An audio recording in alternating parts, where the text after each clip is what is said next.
Allegiance. I pledge allegiance to the flag of the United States of America and to the republic for which it stands, one nation, under God, indivisible, with liberty and justice for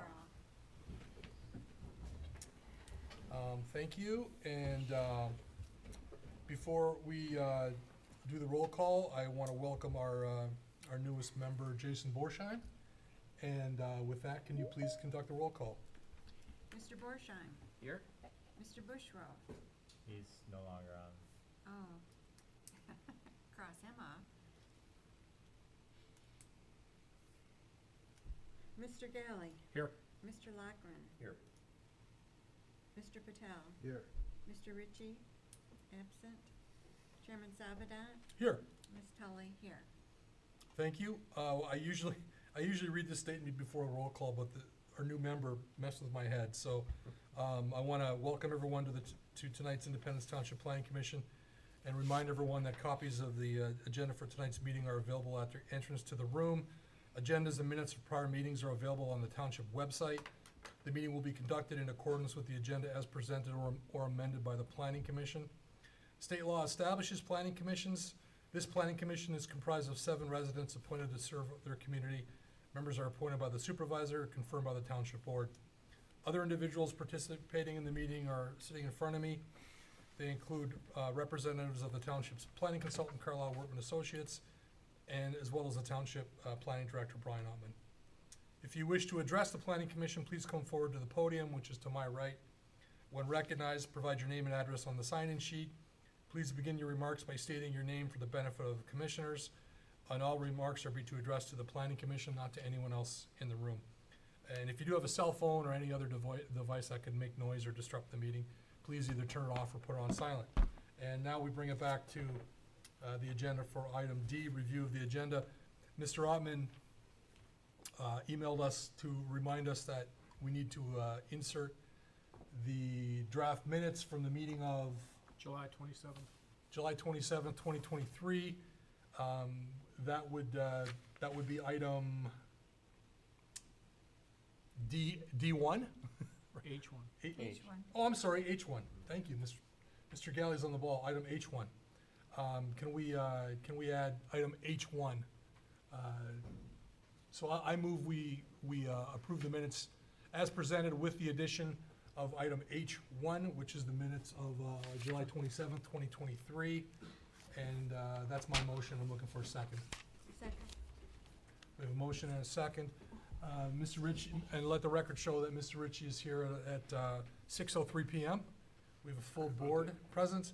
And Mr. Ritchie, there's an item there's a motion of approval and seconded to amend the agenda to add the draft minutes of July 27th, 2023 for consideration and approval. Very good. Can we conduct a roll call vote, please? Mr. Borsheim. Yes. Mr. Galley. Yes. Mr. Lochran. Yes. Mr. Patel. Here. Mr. Ritchie. Yes. Chairman Savadat. Yes. Ms. Tully. Here. Here? We know you're Yes. here. Is that a yes? Yes. Yes. Sorry. So the agenda has been approved to add the minutes from July 27th. Next item is item E, public comment for items that are not on tonight's agenda. Is there anyone present in person who wishes to make any comment on an item that is not on tonight's agenda? Seeing no one, is there anyone attending online who wishes to make a comment on an item that is not on tonight's agenda?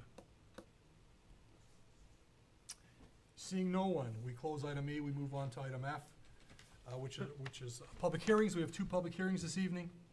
Item F1 is PC file number 2023-11. Petitioner is Leo Capital Investments LLC.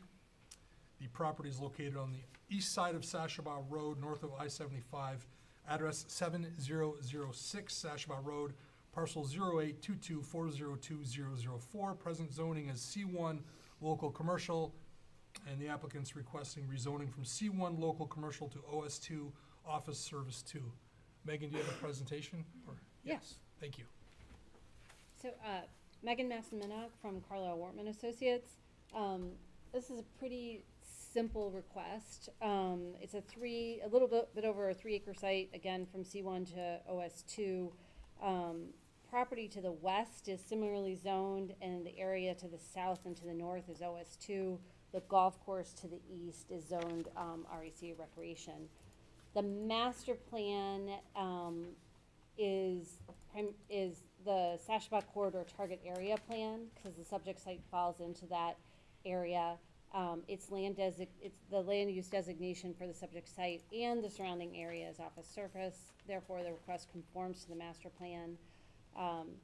There are a few things in the natural resources to note, but they're really more site plan issues. The site does slope from the rear of Culver's towards the golf course. There are woodlands on site that are scattered. And as it's been indicated in previous reviews, there's evidence of wetlands on site. So if a development application for site plan was brought forward, both Eagle and Township permits would be required.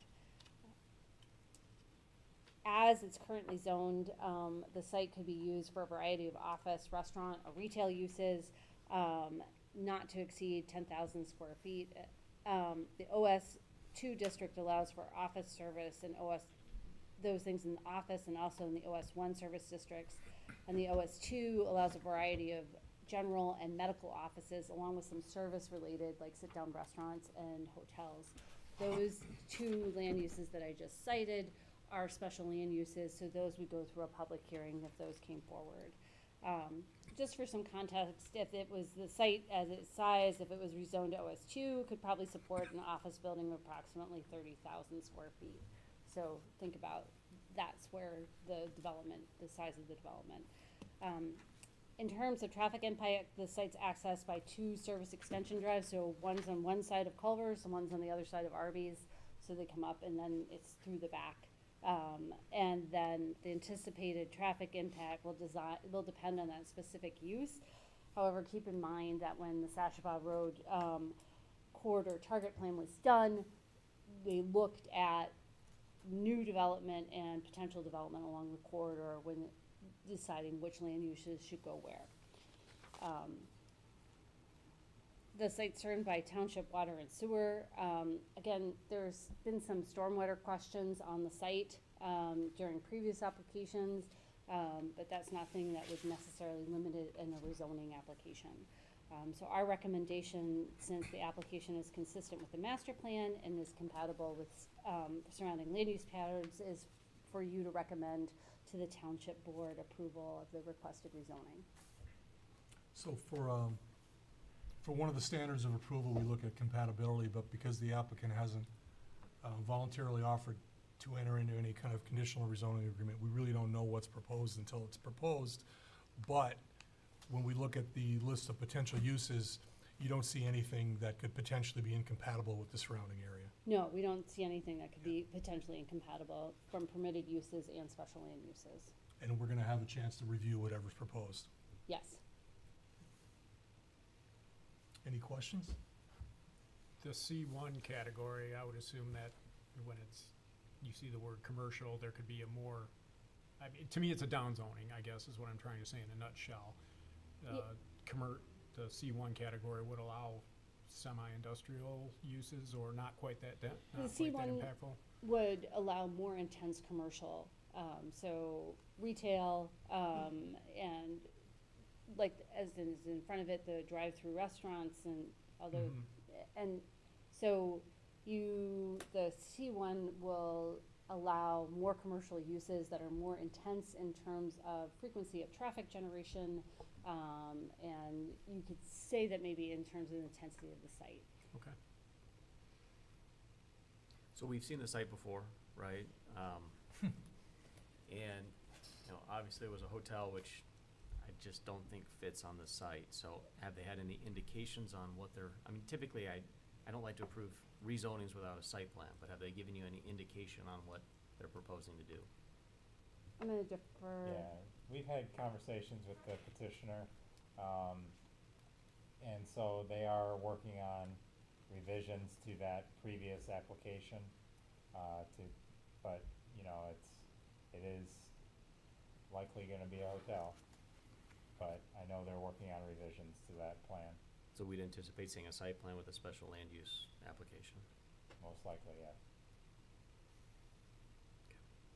But theoretically, a rezoning stands alone, Yes. right? I mean, because we don't necessarily know what's going to be there.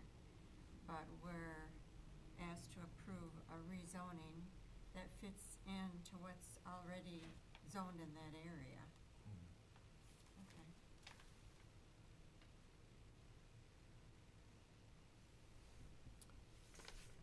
Public hearing. Any other questions before I open the public hearing? Let the petitioner speak it over. We don't wait till after. Does the petitioner have anything to add before I open up the public hearing?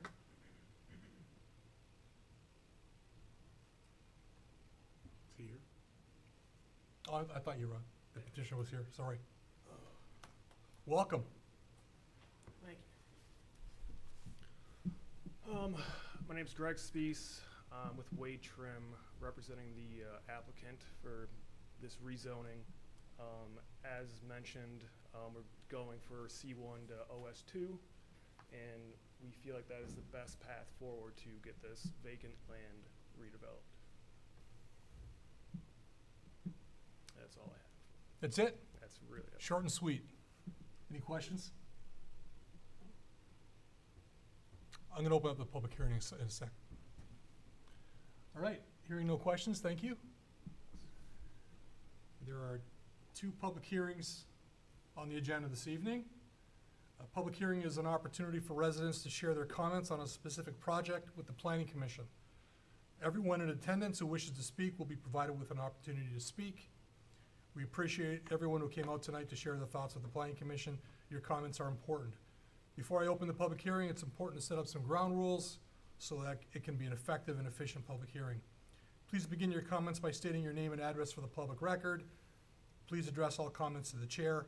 Please be respectful of the Planning Commission, the consultants, the applicants, and those in attendance. And this is an opportunity for residents to provide comment. It's not a discussion, it's not a debate. And please, no clapping, cheering, whistling, et cetera, during the meeting. With that being said, I am going to open a public hearing at 6:13 PM. And please, You want me at the podium? at the podium, this is the big leagues. Short and sweet, because I'm unfamiliar with that piece of property, and my question, I'm David Ziegler, 9865 Allen Road, Clarkston, 48348. Is the property empty at this time? Yes. I can't answer that. Is it truly large enough to put a hotel on? Is that what I'm understanding? So I'll answer it this way. We're considering a rezoning application. The fact that it may or may not be a hotel is hearsay at this moment because Got it. things happen, market conditions change, people sell property all the time. So although it's potentially helpful to know what could be there is the whole list of uses that are permitted in that zoning, zoning district. Until their site plan comes back. then Exactly. my question is moot. Thank you. You're welcome, and thanks for attending tonight, and thanks for speaking. Is there anyone else who'd like to speak?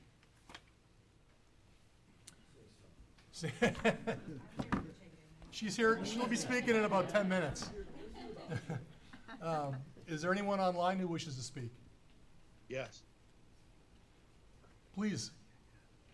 My name is Andrew Mahavlich. I'm an attorney and I represent the Sashaba Hotel Group. They own the Comfort Inn and Suites that is in the lot adjacent to this lot being considered for rezoning. I attended 2 prior hearings on behalf of the client where in fact a hotel was being proposed, a Hyatt Place Hotel. And through the course of those meetings, those hearings, there were a myriad of additional items that had not been satisfied. I think the overall comment was that the hotel proposed just doesn't fit.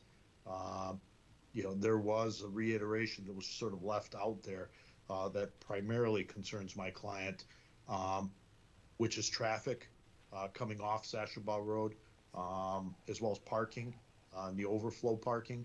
I don't, it's seems unusual to me that under paragraph 4 of the application, where there's a section for purpose and intended use, that it's okay to just simply say, use something generic as commercial use allowed per office service. And I understand Mr. Carlisle's office in terms of generally what would fit there, but I don't know before we go down this road again, recognizing what's been previously proposed and the discussions that occurred, whether there's any better explanation or from the commission in terms of this rezoning. It just seems all very secret at this point when I think I know exactly what it is they're proposing. So my comments are that I think that the applicant should be more specific in the prior comments of the commission and concerns by Mr. Carlisle's office be considered. Thank you for your comments.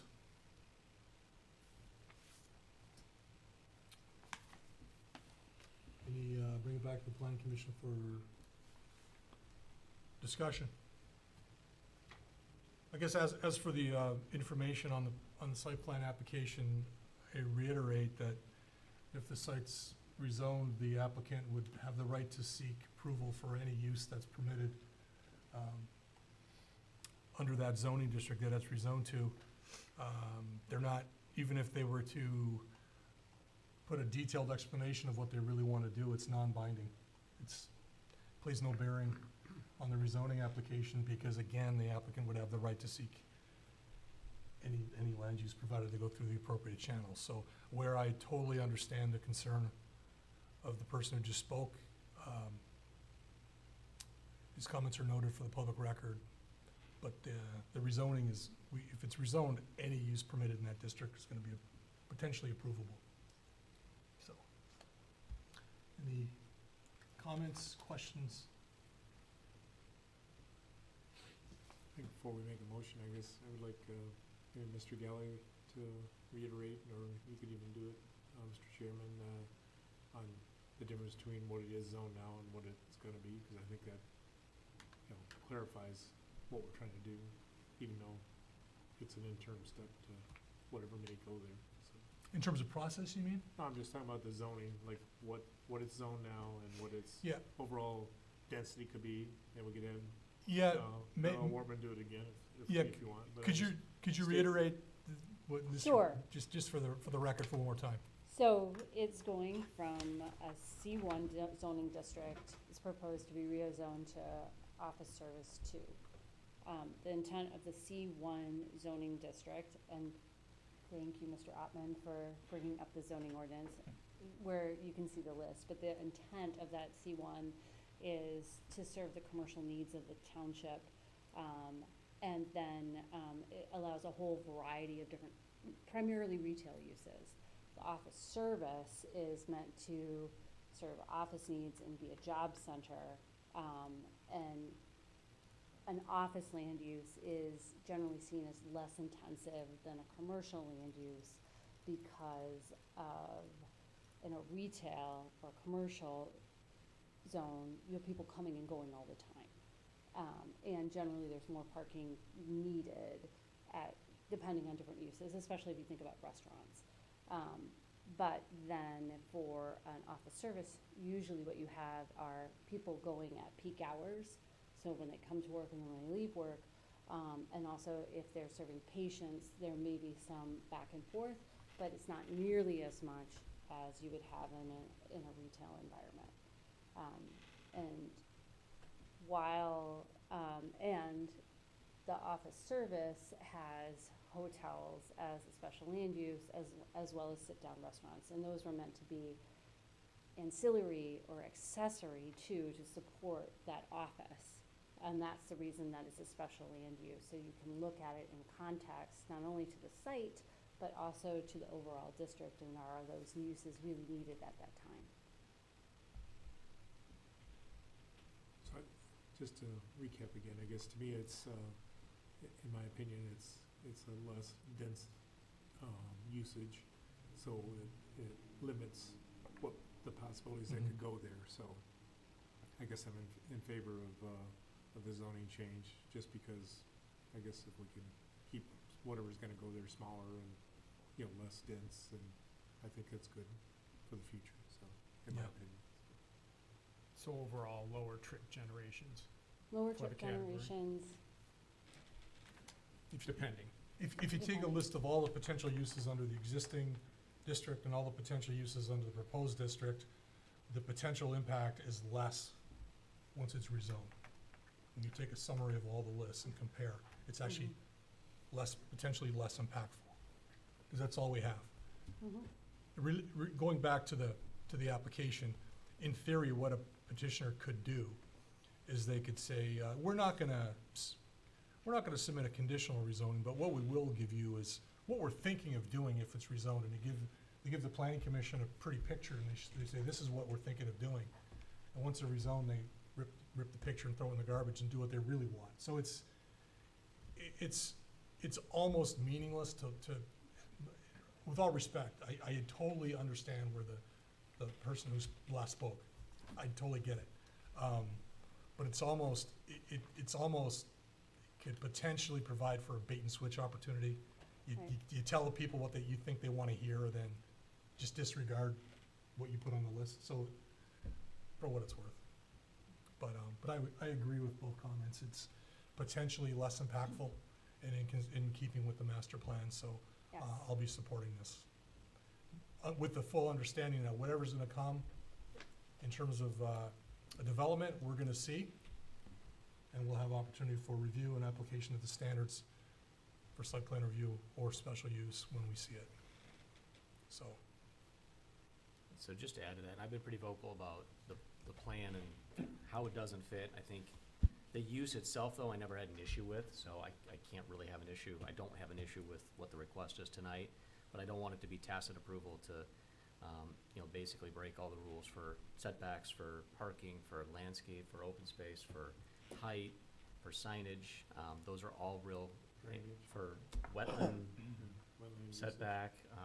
Those are all real concerns we have, and I don't want this to be tacit approval for when that comes through. So we're gonna really look at all that hard when we do see something that I think we'll see submitted here. we are not approving or considering a hotel tonight. Understood? But it's customary, not just here in Independence, but in other municipalities, that anyone can ask for a change in zoning as long as it's zoning that's allowed in that area without any plan on what would go there. That's correct. That is correct. Questions, anyone? Ready for a motion? I think we are. Looking to both sides of me to see who wants to step up, if anybody. I'll make the motion on PC file 2023-011 for Leo Capital Investments for the parcel on Sashball Road north of Interstate I-75 on the east side. That we approve the rezoning from C1 local commercial to OS2 office service 2 as presented today. I'll support it, and I'll also formally close the public hearing, which I believe I forgot to do at 6:24. And so a motion by Richie, seconded by Savidant, and can we have any discussion on the motion? Can we have a roll call vote, please? Mr. Borsheim, Yes. Mr. Galley, Yes. Mr. Lockren, Yes. Mr. Patel, Yes. Mr. Ritchie, Yes. Chairman Savidan. Yes. Ms. Tully, yes. You have a recommendation for approval. Next step is a public hearing of the Township Board. Thank you. Next item on the agenda is item F2.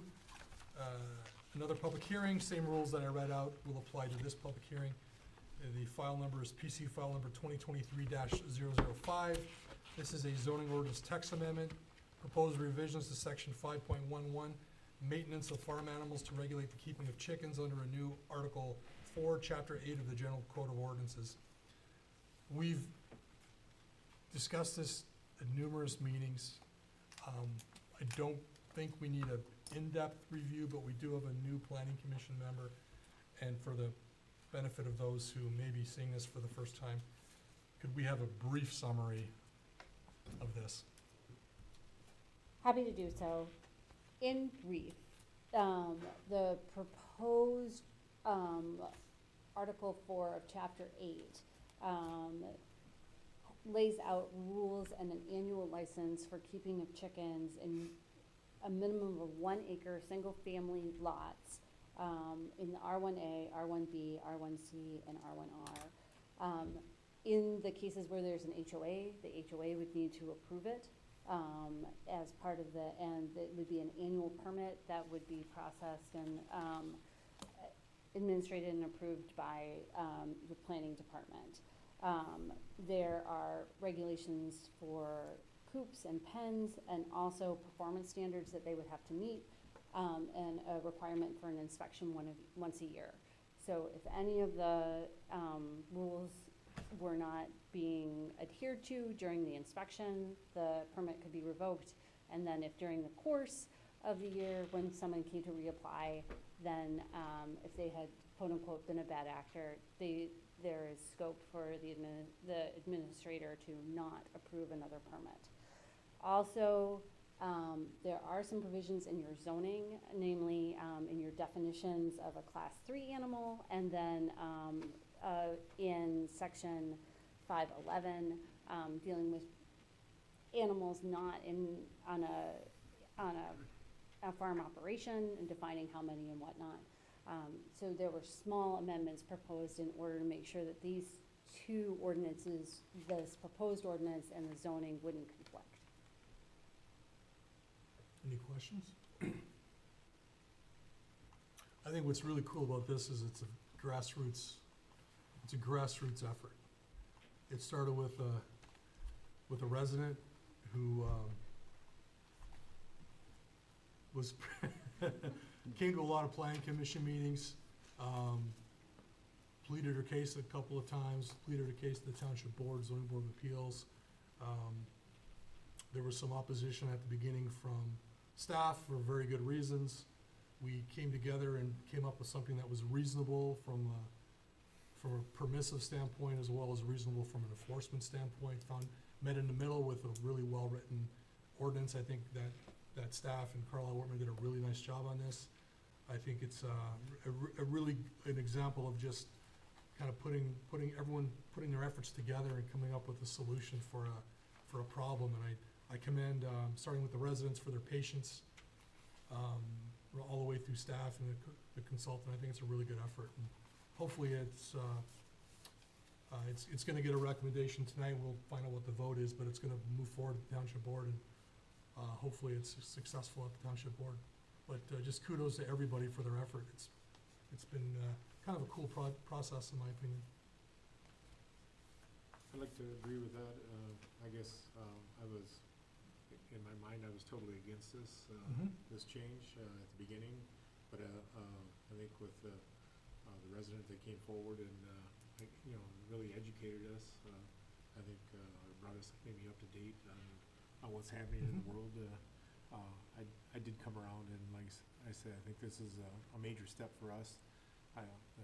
The original petitioner might not think it goes far enough, but I think it's a great step for the township, and hopefully it's successful, and maybe in the future this resident will get her wish for even smaller lots to be able to do this.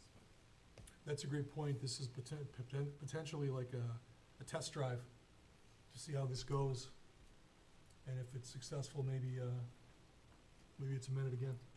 I think with all the things that were written, the way the ordinance is written, I think it's got a good chance to succeed. But like I say, we have a lot of complaints, and Yep. I think it might go back the other way. But That's right.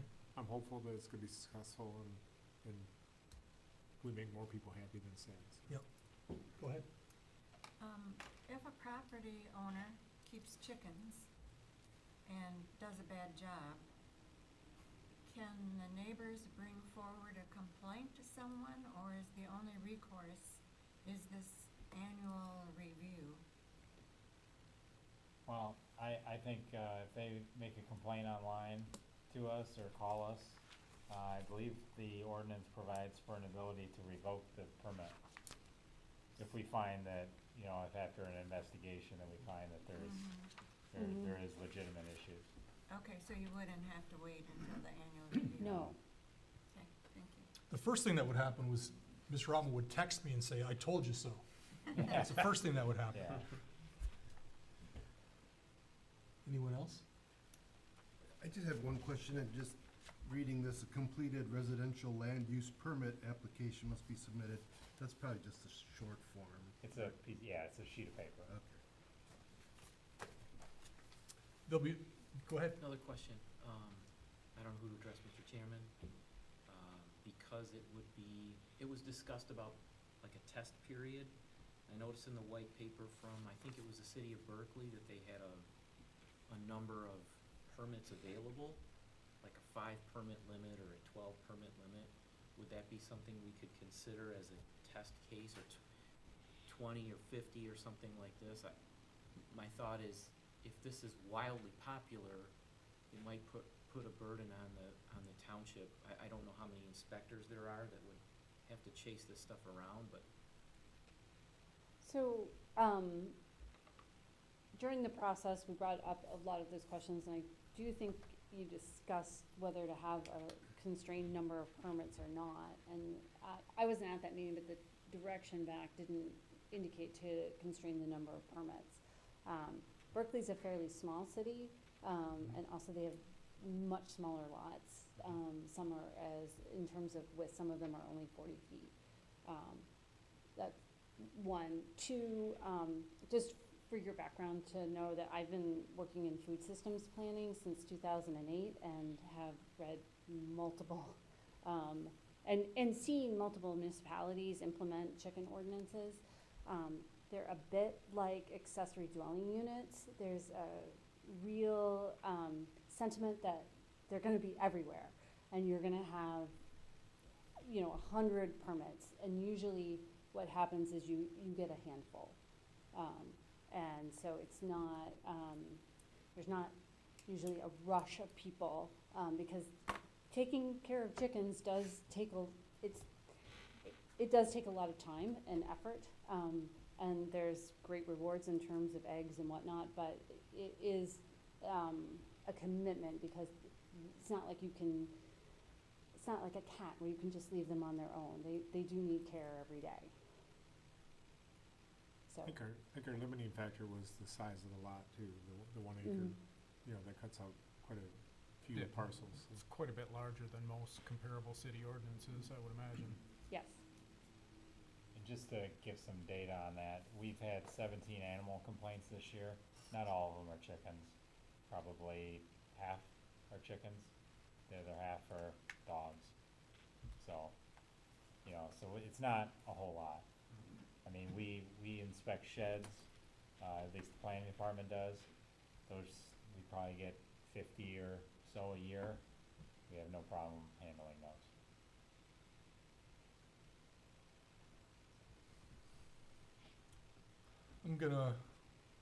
We can bring it back for discussion. I'm gonna open the public hearing at 6:34 PM, and anyone who wishes to speak can speak. Oh, come on. You sure? I don't have much to say. I'm just appreciative and happy we got to this point. Okay. Yeah. Sarah, do you wanna come up? Yeah.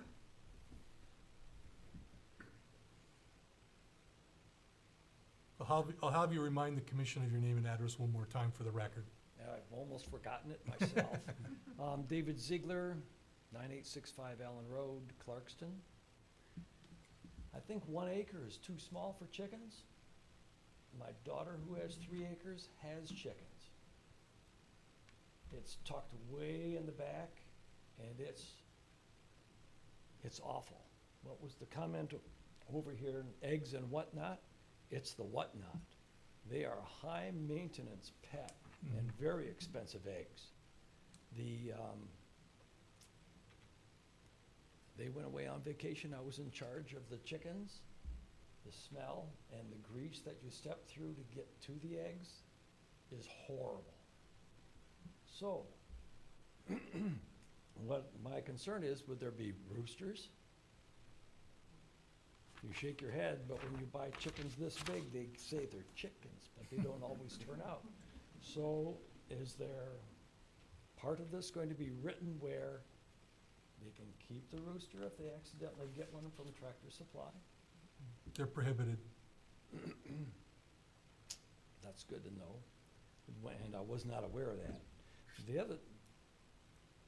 The 1 acre isn't that large of a piece of property, that if they're going to put the chickens next to their house, that might be okay, but if it's next to the lot line, how would that affect the next door neighbor?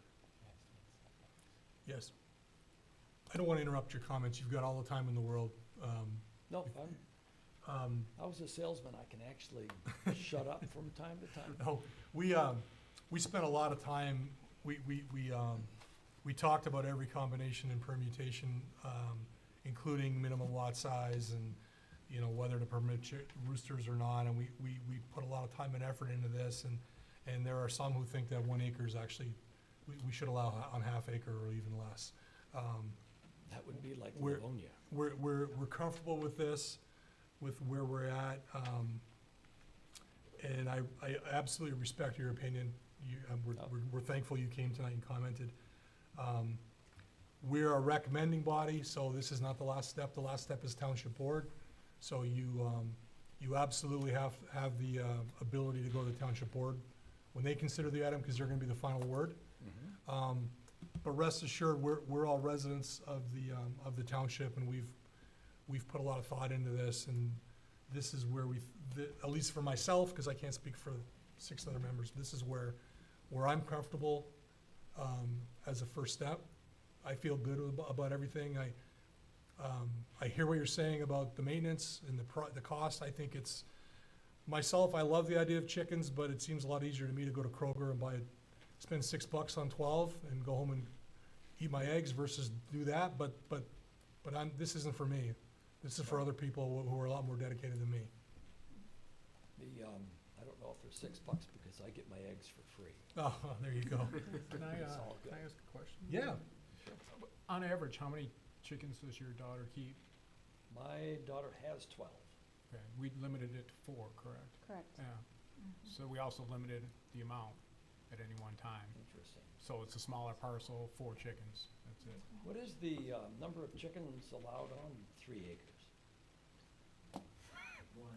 One, One And then- chicken on 3 acres?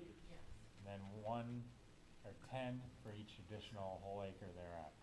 What's your daughter's Uh-oh. address for? So what was her address again, for the record? Let me Oh, I just know where say Mr. about that, Ziegler lives. out where I am on Allen Road, she is not.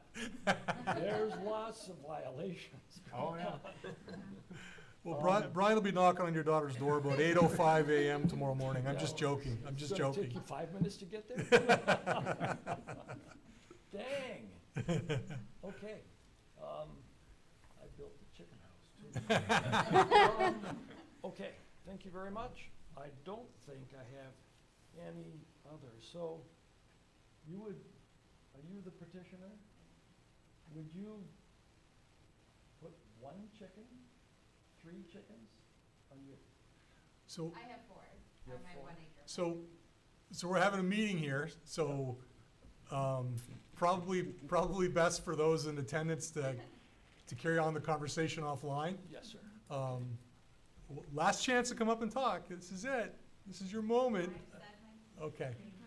It's Okay, more thank you. bashful as Thank you the very process much. goes on. Thanks for coming tonight. But Is- we do have a 7-page document that describes, the, Restrictions. yeah, the conditions, yeah. You can go on the website, you can email Mr. Brian Ottman, and he can, or you can find the planning commission agenda for this evening, and you can download it, and you can see all the proposed regulations yourself. Okay. Thank you very much. Thank you. Any other questions or comments? Yeah, just know that we put a lot of thought into this to try to find the balance. And we're a recommending body, not an approving body. Any other questions? We ready for a? Close public hearing. Oh, thank you. Anyone else? Last call for comments? 9:40 PM, closed the public hearing. I think I've already said enough. I think it's a really good starting point. 6:40? You say 9:40? Did I say 9:40? 6:40. Gee. Wow. Is that late already? Nova Scotia? Nova Scotia, yeah. Someone want to forward a resolution of recommendation? I'll make a motion in PC file 2023-005 that we recommend to the Township Board approving the zoning ordinance text amendments, revision to section 5.11, maintenance of farm animals to regulate the keeping of chickens under a new article 4, chapter 8 of the General Code of Ordinances. Support. Motion by Galley, support. First one I heard was Ritchie. Any discussion? Can we have a roll call vote, please? Mr. Borsheim, No. Mr. Galley, Yes. Mr. Lockren, Yes. Mr. Patel, Yes. Mr. Ritchie, Yes. Chairman Savadan? Yes. Ms. Tully, yes. 6-1 recommendation. It moves forward to the Township Board for their consideration. One more step. And with that, we move on to item G, regular business. G1 is the master plan goals and objectives. In your packet, you all should have gotten the goals and objectives from the current master plan with a few red line items from Mr. Carlisle. A lot of them were more spelling changes. But would be interested from you in generally hearing about anything that you feel in these goals and objectives that should be changed. Also, there was a more expansive question on page 32, where Mr. Carlisle asked, do you want to talk about another interchange? And this is under infrastructure, and I'm assuming that, and the idea of an M15 boulevard that has been the plan for 30 years, should it remain? So it'd be lovely to hear from you on those two specific questions, and then on the goals and objectives in general. Because we're updating the master plan and hoping to have a draft done and before you to start the approval process by the end of the year. Well, there is a lot of traffic down M15 certain times of day, but I don't see how you could ever put a boulevard in there, even if you wanted to. A two-story boulevard or something. I agree with Ms. Tully on that. You'd wind up with a bottleneck on each end because you can't widen it through town. Yeah. So it just would, I think it'd create a bigger problem at the Clarkson Road interchange than already exists. I don't think there's any way to remedy that intersection. Mm-hmm. Is there anyone in the group who disagrees with that sentiment?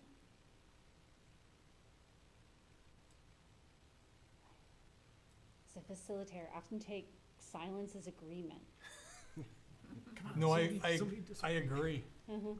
I think the bottleneck's there, and without, short of wiping out a dozen to 15 homes, whatever that number is on one side of M15, when you hit the village, you're, Or just, eliminating those front yards, to me, that's worse than yeah. the traffic, so. Mm-hmm. Yeah, that bottleneck where Clarkson hits M15 is a doozy. Mm-hmm. Plus, it would impact the businesses and the parking and be a huge problem. Okay, so I'll bring it back to Mr. Carlisle that we should take that out. And then also there was, if you look at the second bullet underneath that picture there, it says pursue, it's proposed to be deleted, pursue improved access to and from I-75 via a limited interchange at Clintonville Road. Is that something that still should be in there? That's been in there since 1994. I think there's no effort by MDOT to want to cooperate with us to even do an interchange, or even limited one at Clintonville. Because I know it was explored in the past by Mr. Kittle, that's probably the furthest we got with it, and it was to alleviate traffic for Pine Knob. And MDOT basically laughed in our face. So, Yeah, and I think he was just trying to pursue one way, I think, Yeah, just southbound the on, southbound. just the on southbound. exit to try and It's keep, always been just the southbound, you yeah. know, to alleviate that Pine Knob traffic. Oh, I thought we were talking about maybe road. Yeah, it's Clintonville and maybe. It's, is where yeah, it's- it where would it's be at proposed. Clintonville, maybe. Is that what you're talking about? Mhm. Just southbound, so it's a southbound exit? And it was actually, it would have to go Southbound entrance through, ramp. you know, conservancy ramp. land to go through it, you know, to make it work. And MDOT, with the distances between Sashabaw and Baldwin, there was some regulation that they pointed to that, you know, it's too short of a distance or something like that, so. A southbound only entrance ramp, speaking totally selfishly, would be the best of both worlds for me. It would improve my For a commute lot to of work, people, and it would improve people leaving Pine Knob at post-concert. And this includes the congestion at Sashbaugh and Walden too, so. yeah, this was, it became in the plan when Oakhurst kind of became an idea. And with all the homes in Oakhurst, you know, 800 or whatever it is, that's a huge time saver, and it would alleviate a lot of traffic that we see on Walden and Sashabaw. The one concern I have is that there's a lot going on right there with maybe and Clintonville, and then there's a lot going on there, so it'd have to be done right. And also in terms of, I wouldn't want that to become a really commercial area. I don't think there's room for it, and I wouldn't wanna see a gas station there. It just doesn't really seem to fit. So if it was a relief valve as described, I think that's a good idea. Is there an appetite? You know, it's gonna cost MDOT, you know, they're gonna pay tens and tens and tens of millions of dollars for that. So would we. Yeah, it sounds like a good idea, based on, you know, not being a traffic engineer. It sounds like a good idea. It's fine to leave it in. I think what, Brian, you were trying to express was that you've been told by MDOT that it's not realistic. It's not, but there's no reason to, I mean, you can still keep it in, because as administrations change, they can continue to pursue it.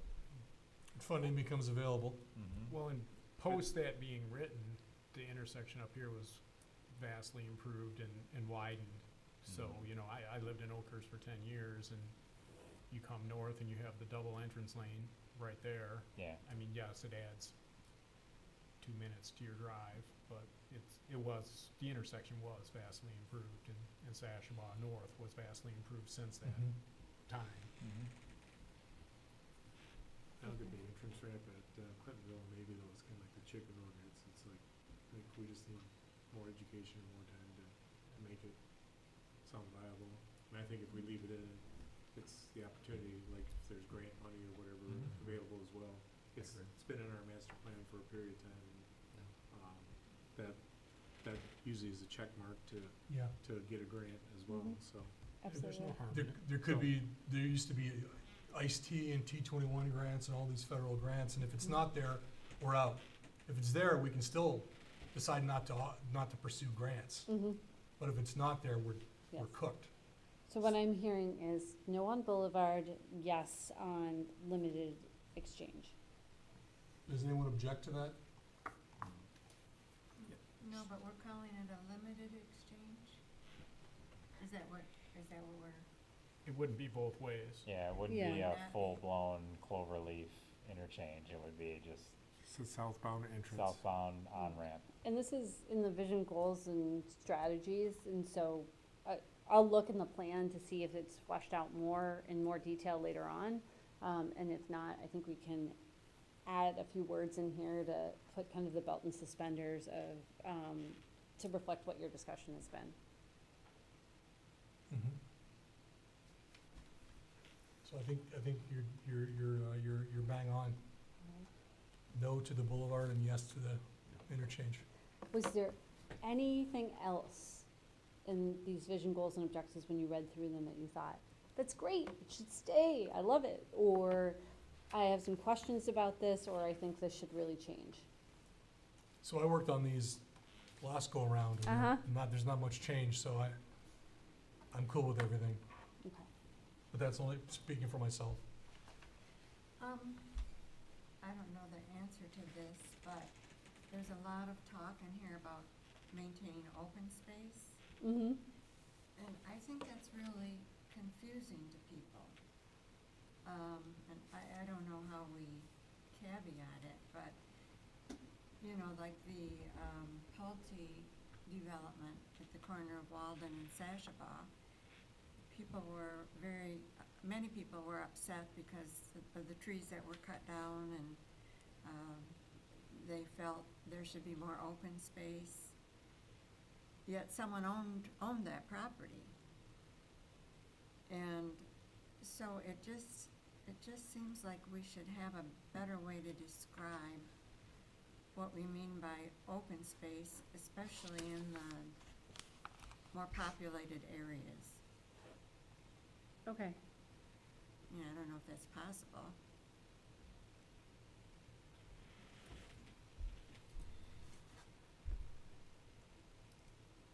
Yeah, what would you do to say, keep, maintain, and try and facilitate new public open space?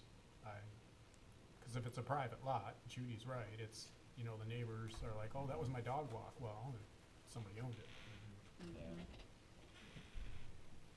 These goals and objectives have really been the same since Vision 2020. So, and we tried to maintain that. I think, I would argue that the amount of open space across the street is actually significantly higher than it appears. Yeah, we left a park in the rear. Yeah, so of the 67 acres, I think 18 of it's a park. Now, it's private, but it's open space, among other areas that are open space. So what you see out there now is the result of MDOT. MDOT clear cut about 80 to 100 feet of trees, vegetation.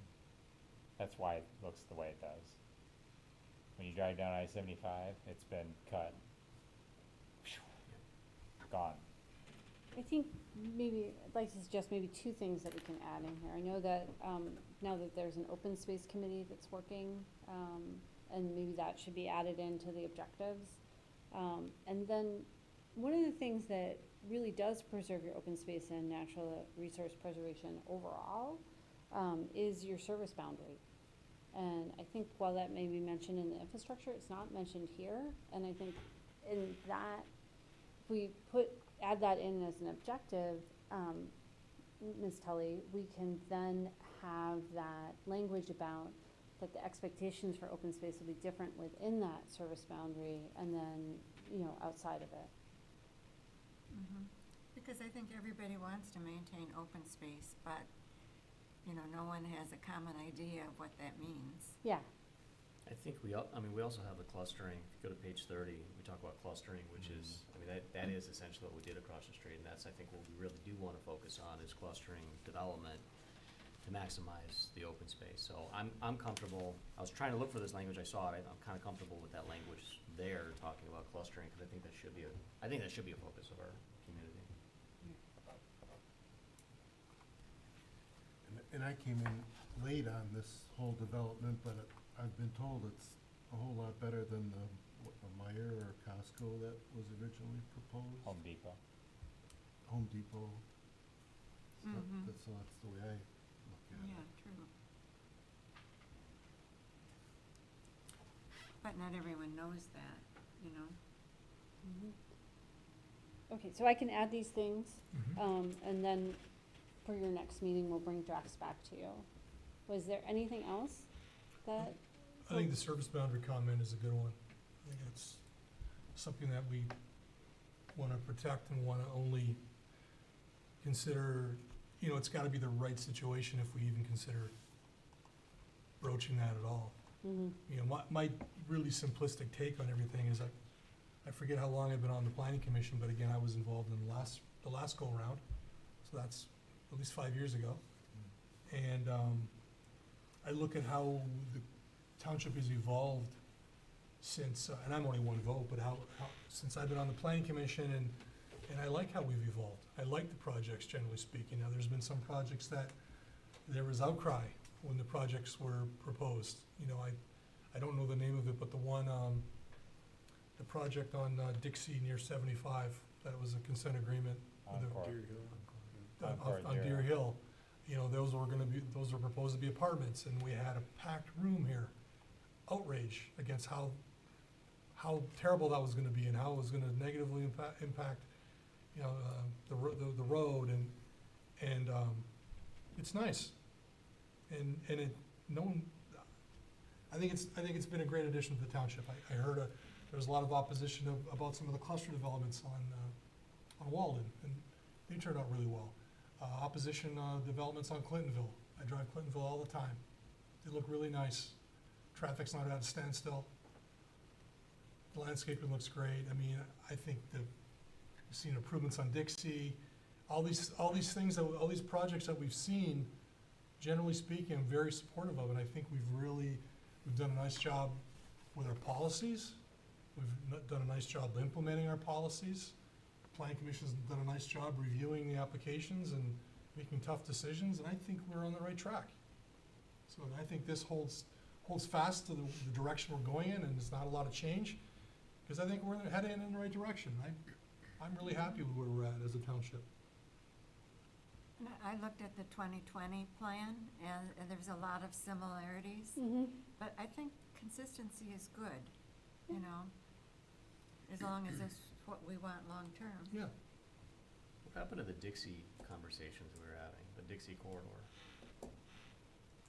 So we had a joint meeting of the CIA and the DDA last month, and asked them to give us some more input on what they felt should happen in either corridor.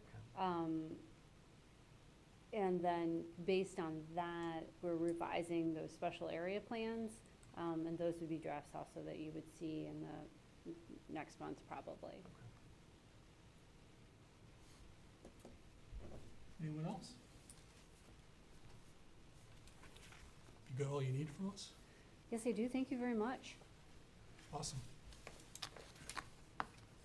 We close out item G. We move on to item H1, regular meeting minutes of July 27th, 2023, which are not on, they were emailed to us. They weren't posted online prior to the meeting.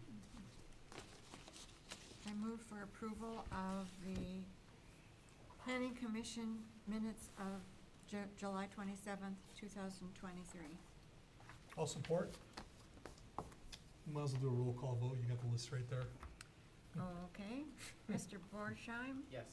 Mr. Galley? Yes. Mr. Lockren? Yes. Mr. Patel? Yes. Mr. Ritchie? Yes. Chairman Sabada? Yes. Ms. Tully? Yes. Minutes approved. Item I is consultant report. Wait, we have we another need set to of do minutes. August? Oh, I'm sorry, August 10th. August 10th. Excuse me. I move for approval of the Planning Commission minutes of August 10th, 2023. I'll support. We roll call on that one too. Mr. Borsheim? Yes. Mr. Galley? Yes. Mr. Lockren? Yes. Mr. Patel? Yes. Mr. Ritchie? Yes. Mr. Chairman Sabada? Yes. Ms. Tully, yes. Both sets of minutes approved. Next item, item I, consultant report. Thank you. I'm talking to Mr. Carlin before I left. The main thing that I wanted to let you know is that we're working on the master plan, and again, we'd like to have a draft to you by the end of the year. Awesome. By the end of what? End of the year. End of the calendar End year. of the year. Great. Nothing else? Next item, item J, discussion. Anything any of the planning commission members want to discuss? Now's your chance. What authoritative arm do we have, like, with the big boys? That's on Dixie, that's in Independence, correct? The closed big boys? Yeah. Like, to get, to speed up sale or tear it down, or like the party store, we've mentioned that next to it, that guy's been building that for a couple of years. More like 15. Yeah. What can the planning commission do about, you know, that kind of thing, like, big boy pays taxes, right? So are taxes less when the business is closed? I don't think so. Might be assessed differently, sure, but it's also a new owner than the previous owner, so it probably became uncapped. Okay. So I'm not sure. We've had many bites at that. People want to do different developments there. The owners, the problem we have on Dixie Highway primarily is cost of land, and we have some property owners there who are just speculating. They just want to, the cost of the property is over $1 million. You know, and that's pretty crazy. So they're willing to just hold it, buy it and hold it? Yeah. Hoping somebody will want. Yeah, they just sit on it thinking they'll get their number someday. Yeah. And Same with the old Curtis Kitchen building. It's the same way. That's an out-of-state property owner. Can the township make them tear it down? It's not at that point yet. I guess to piggyback on his question, short of there being weeds 3 feet high or a blight ordinance with animals, We pretty much You're- are, that's the only way he could enforce a ticket. And then at that Yeah. case, they could just clean up that. Yeah. They don't have to improve it. they know how to play the enforcement game, so you send a letter, they don't comply, you send a second notice, second final, before we ticket them, they comply, and then it goes, it's a once a month activity for us, unfortunately. So it's hard for a township to control blight. It's hard, it's hard for any municipality to control blight.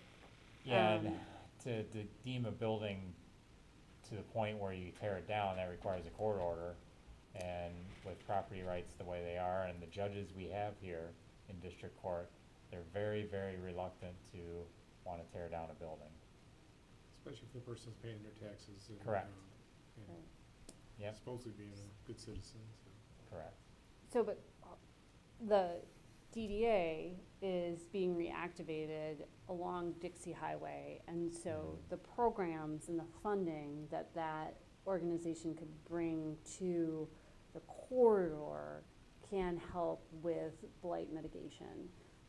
So that could be one of their priorities as they move forward. And we talked about that in that joint meeting. And then also, a lot of times when you put new infrastructure in, be it like you did on Sashaba, that then attracts development, or other people who were interested in that area before. So oftentimes it seems a little, the temptation for the easy answer is that we crack down on them or we take the building down. But with the legal system that we have and the hurdles that you have to go, sometimes it's more effective to spend money on beautification incentives and infrastructure to then make it so that the people who are keeping their property blighted either feel like they're not keeping up with the neighborhood, and they need to change, or that actually the property values grow and you get to a point where that blighted property for someone who's sitting on it waiting for what they feel like it's at, you might bring it to that point. Or sometimes their circumstances change, and whatnot. So it's an example of sometimes you get more with honey than vinegar.